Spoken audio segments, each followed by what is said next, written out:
Ibu-ibu tahu perjalanan ruh ketika dicabut. Perjalanan ruh kita ketika dicabut itu mengerikan, Bu. Itu benar-benar kalau kita ingat itu, kita ngebayangin gak bisa tidur kita. Pasti malam ini kita langsung pikir, ya Allah, abis ini mati gak ya? Kepikiran. Karena ngerinya luar biasa. Nabi SAW dalam hadis yang sahih, ketika menceritakan perjalanan ruh kematian itu menegangkan. Beliau mulai dengan cerita tentang orang mukmin. Orang mukmin. Nabi SAW mengatakan, kalau ruh orang mukmin, maka nanti malaikat maut datang ke dia dalam keadaan wajahnya berseri-seri.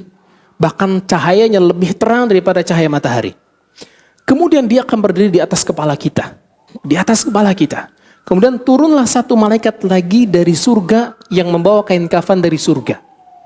Ketika ajal kita tiba, kemudian apa? Ditariklah ruh kita dari ujung kaki. Dari ujung kaki. Ditarik keluar sampai keluar ke atas. Dikeluarnya di ubun-ubun sini. Keluar. Gambarannya kalau ruh orang yang beriman itu seperti kita tuang air dari teko. Mengalir. Dia nerima. Ya sudahlah, kalau memang ini ajal saya, udah saya tinggalin dunia. Gak masalah.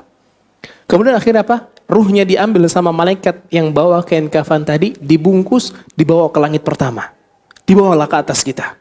Di langit pertama, kita nanti malaikatnya mengetuk pintu pertama. Kemudian ditanya, siapa ini? Kok ruhnya ini wangi? Kemudian mendatangkan berita gembira. Kemudian nanti malaikat yang bawa itu bakal nyebut nama kita dengan sebaik-baik nama yang pernah kita punya di atas muka bumi. Ibu profesor, dokter, hajah, dan sebagainya, itu disebutin semua nanti. Dibawalah kita sampai ke langit ketujuh. Sampai akhir kita berhadapan dengan Allah Azza wa Jalla. Kemudian Allah Azza wa Jalla menetapkan, catat dia termasuk dari Aliyyin. Termasuk dia dari Aliyyin. Setelah itu kita dikembalikan ke jasad kita yang ada dalam kuburan. Masuk kuburan, kita bangkit, ternyata sudah ada dua malaikat yang duduk di atas badan kita. Allahu Akbar. Malaikat Munkar Nakir. Wajahnya hitam kebiru-biruan. Kemudian kita akan didudukin. Kemudian mulai pertanyaan alam kubur. 3 pertanyaan itu, Bu. Kita hidup di dunia, Bu. Cuman tujuannya buat jawab 3 pertanyaan ini, Bu. 3. Tapi sebenarnya ada 4 pertanyaan, Bu. Ada 4 pertanyaan. Yang pertama adalah, Man Rabbuka? Siapa Rabbmu? Orang yang beriman bisa jawab. Rabb saya adalah Allah. Kedua, wa madinuka? Apa agamamu? Islam. Yang ketiga, siapa nabimu? Maka dia menjawab Muhammad. Ternyata ada pertanyaan keempat. Dari mana kamu tahu itu semua? Allahu Akbar. Ternyata ada itu, Bu. Dari mana kamu tahu itu semua? Makanya kita kalau belajar agama diminta dalil. Biar tahu ini dari mana semuanya. Ada. Dari ngaji. Insyaallah, betul, Bu. Nanti kita jawab itu dari ayat-ayat Allah. Kita tahu dari ayat-ayat Allah.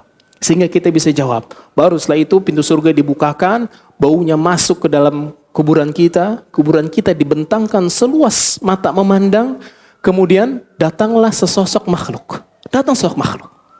Wajahnya indah, wangi, pakaiannya bersih. Bahkan sampai nanti kita mengatakan, kamu ini siapa? Kok wajah kamu mendatangkan berita gembira buat saya ini?